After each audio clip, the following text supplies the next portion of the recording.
उस सब्जेक्ट के लिए 12 बजे तक उठा के रखा, बोला इस पे मार्क्स 6 आने चाहिए। और उसकी कोई वैल्यू थी नहीं बाद में। Hey, what's up guys? Hope you are doing good as well as vibing good. So अभी बज रहे हैं 3:30 और अभी मैं आया कॉलेज से। एग्ज़ाम हो गया है, अच्छा गया एग्ज़ाम आज का। पढ़े हुए में ही आया था, पढ़े हुए में से ही आया था सारा कुछ। सो मैं बच गया और अच्छा हुआ, भगवान भरोसे था। आज का एग्ज़ाम तो अच्छा रहा, आज का एग्ज़ाम काफ़ी ज़्यादा। तो अब कल का एग्ज़ाम है, पता नहीं कल कौन सा एग्ज़ाम है, देखूंगा अभी थोड़ी देर बाद। फ़िलहाल तो मैं सो जाऊंगा, खाना खाऊंगा और सो जाऊंगा, और देखूंगा रात को ही देखूंगा अब तो 9 बजे, क्योंकि मैं अभी सोऊंगा तो आई थिंक मैं रात को ही उठता हूँ। तो फ़िलहाल चलता हूँ अभी मैं खाना खाने, तो मिलता हूँ अब आपको थोड़ी देर बाद। तो दोस्तों अभी बज रहे हैं रात के 12:15, मतलब सुबह हो गई अब तो AM। और अब जाके मैं अपना डिनर करूँगा, क्योंकि मैं अभी जस्ट सो के उठा हूँ। मेरी हालत ही देख रहे होंगे अब कैसी हो रखी है, बट मैं अभी जस्ट सो के उठा। मैं वैसे उठ तो पहले गया था, लेकिन मेरे को वाइब नहीं किया, मतलब ना व्लॉग करना और ना आगे ना ही पढ़ना, क्योंकि कल जो सब्जेक्ट है वो है लॉजिकल रीजनिंग।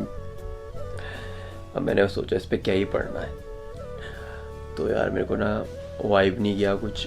मैंने बोला यार सो जाता हूँ, और वैसे भी नींद ही आ रही थी मुझे, पढ़ना तो क्या ही था उस पर, मुझे सिलेबस तक नहीं पता उस सब्जेक्ट का। अभी तो मैं जा रहा हूँ फ़िलहाल ना डिनर करने, और अभी तो I am feeling little better कि अब मैं व्लॉग कर रहा हूँ। और अभी थोड़ा देखूँगा उस पर कंसेप्ट्स, ट्रिक्स की, कैसे क्वेश्चन को जल्दी जल्दी अटेम्प्ट करेंगे, और लेट्स सी कैसे रहता है कल का पेपर, क्योंकि लॉजिकल रीजनिंग यानी एक तरीके से एप्टी का पेपर है सही बताऊँ तो। अब पता नहीं ये पेपर कैसे रहेगा, मतलब फ़र्स्ट टाइम मैं एप्टी का पेपर दूँगा। फर्स्ट टाइम नहीं, इससे पहले दिया था मैंने, एक कंपनी के प्लेसमेंट में बैठा था तब दिया था। बट अब देखता हूँ कैसा रहता है।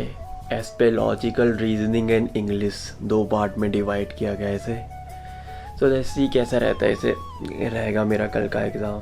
आज का वैसे बाय द वे सही रहा, तो कल का मैं कुछ कह नहीं सकता। फ़िलहाल तो मैं भी डिनर करता हूँ, क्योंकि लग रही है मुझे बहुत ज़्यादा भूख, और जब भूख लगी रहती तब मैं व्लॉग भी नहीं कर पाता हूँ, लेकिन I am somehow managing this. तो दोस्तों डिनर करने के बाद तुम्हारे भाई की लग गई थी आँख, और तुम्हारा भाई सो गया बिल्कुल फ्लैट होके, और अब जाके उठ रहा हूँ, और अभी बज रहे हैं 5। देखो मेरी हालत क्या हो रखी है अभी, बट अभी ही उठा हूँ मैं। सही बताऊँ तो कोई मेडिटेशन नहीं किया अभी तक, और 5 बज रहे हैं अभी। आई डोंट नो मैं आज के पेपर में क्या करने वाला। वैसे भी रीजनिंग का I am not taking that subject serious. इससे पहले बस प्लेसमेंट में ही किया था, वो भी ऐसे ही। और ऐसा लग रहा है जैसे आज PSA का पेपर होगा, जैसे 9th क्लास में एक बार नहीं चला था CBSE में कि PSA का पेपर भी देंगे, ऐसे लग रहा है आज फिर से PSA का पेपर देने जा रहा हूँ। ऐसे लाइटली लेता था मैं उस पेपर को, ऐसे ही लग रहा है यार। अभी तक मैंने कुछ भी प्रैक्टिस नहीं की सही बताऊँ तो। उनमें से एक भी क्वेश्चन एक किया था वो हो नहीं रहा था, मैं सो गया, और अब जाके उठ रहा हूँ। आज पता नहीं क्या होगा, तो मैंने सोचा पहले कॉफ़ी पी लेता हूँ। पोपाई द सेलरमैन, पहले कॉफ़ी पिएगा देन आराम से करूँगा। अभी तो टाइम है मेरे पास काफ़ी। सो देखता हूँ, इंग्लिश देखता हूँ यार। ये रीजनिंग वाला पता नहीं कैसे होंगे, उनमें क्या क्या लॉजिक क्या ट्रिक्स लगेंगे किसे पता, सॉल्व भी नहीं हो रहे वो क्वेश्चन। तो लेट्स सी कैसा रहता है आज का पेपर। और हाँ वे मेरे इस केयरलेस बिहेवियर से कोई मुझे हो ना जज मत करना, ठीक है, क्योंकि ना द रीज़न मैं इतना सीरियस नहीं लेता हूँ इन सब्जेक्ट्स को, क्योंकि मुझे पता है ये मेरे लाइफ टाइम में ना कोई काम नहीं आने वाले, सही बताऊँ तो इस वजह से मैं इनको तो नहीं लेता हूँ, लेकिन मेरे जो पर्सनल स्टार्टअप्स चल रहे होते हैं मैं उनमें ज़्यादा टाइम इन्वेस्ट करता हूँ। तो इसी वजह से मैं इतना केयरलेस रहता हूँ इन मार्क्स वार्क्स और ये सब्जेक्ट के लेके और क्लासेस को लेके, सही बताऊँ तो। अब आप लोग सोच रहे होंगे तो फिर अगर इतना ही था तो MCQ क्यों कर रहा। अरे भाई बताऊँगा, एक दिन बताऊँगा आपको खुल के ढंग से, समय आने पे बताऊँगा, डेफिनेटली बताऊँगा। लेकिन अभी के लिए आप ये समझो कि जैसे आपके पास आपका ड्रीम है ना, वैसे मेरा भी एक ड्रीम है, एक बहुत बड़ा ड्रीम है। और उधर तक जाने के लिए मुझे जस्ट इस रास्ते से जाना पड़ेगा, दैट्स इट। अभी के लिए आप इतना ही समझो कि मेरे पास कोई ऑप्शन नहीं है, जस्ट मुझे इधर से ही जाना पड़ेगा, इस ब्रिज को पार करके जाना पड़ेगा, तो दैट इज़ द केस। तो अभी के लिए फ़िलहाल तो मुझे एमसीए करना पड़ेगा, लेकिन लेट्स सी इन फ्यूचर में आप देखोगे देयर इज़ समथिंग डिफरेंट। तो आप इन फ्यूचर में देखोगे कि रीज़न मेरा एमसीए करने का, although I am not enjoying this MCA, मैं बस कर रहा हूँ, सबकी तरह मैं भी कर रहा हूँ, बट मेरा पर्पज़ है, और मेरा पर्पज़ एमसीए से कुछ मिलने वाला नहीं है, दैट इज़ फॉर श्योर। वो आपको मैं इन फ्यूचर में डेफिनेटली खुल के बताऊँगा, कभी डेफिनेटली बताऊँगा, या फिर आप कभी इंटरव्यू में कोई जब मेरा इंटरव्यू ले रहा होगा ना तब मैंने कहीं इस पे बताया ना आप लोगों को कि मैं पूरे रात काम कर रहा हूँ, तो काम कर रहा हूँ अपने स्टार्टअप्स में। तो इस जो ये क्वांटिटेटिव है ना, इसके मैं आपको क्वेश्चंस दिखाता हूँ, किस टाइप के क्वेश्चंस आते हैं इस पे। मेरे इस पे से ऑप्शन नंबर 2 है, DE वाला।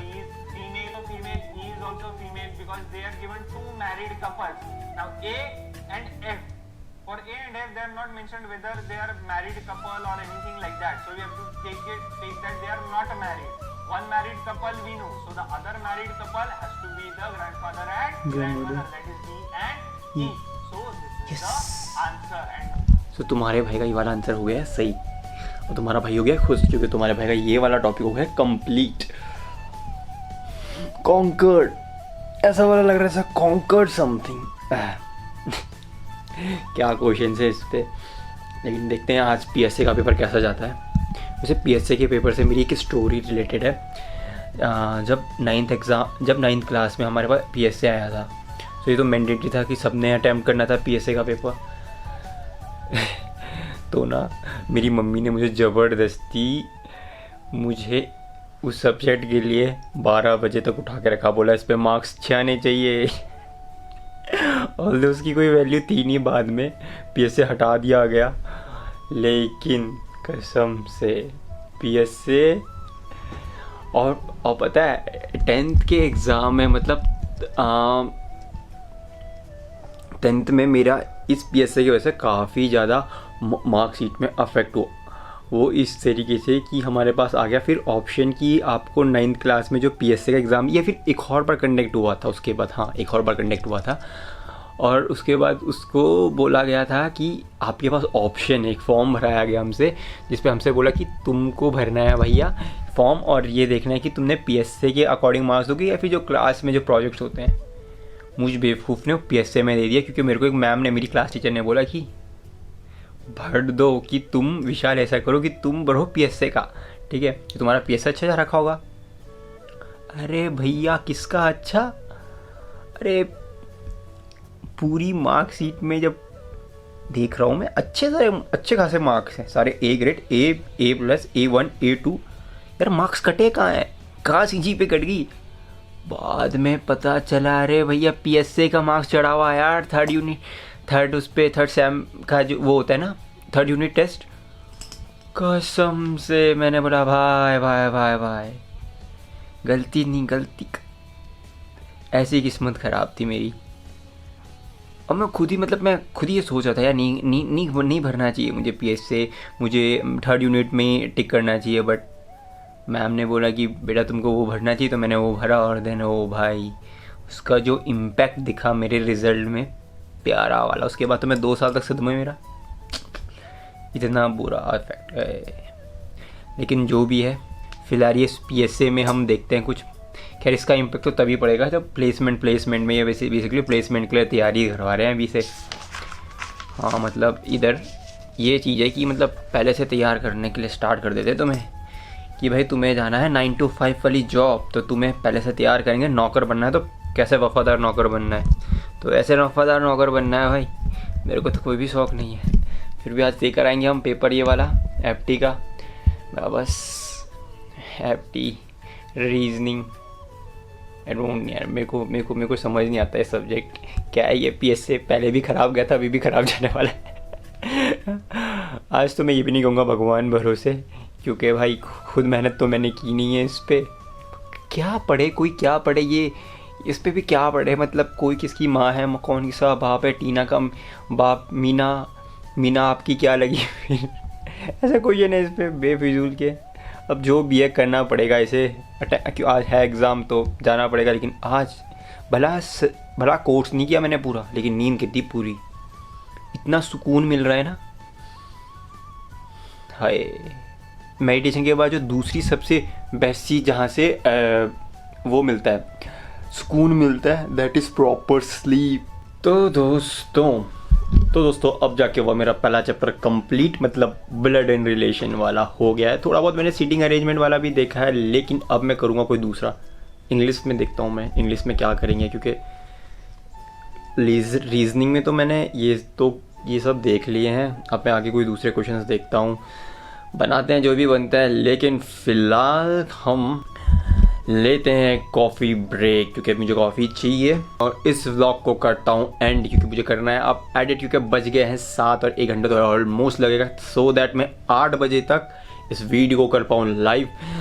तो दोस्तों अगर आपको मेरा ये व्लॉग पसंद आया होगा तो लाइक करना, शेयर करना, कमेंट करना, और मिलता हूँ फिर आपको एक दूसरे व्लॉग में। So till the next vlog, tata bye bye, take care.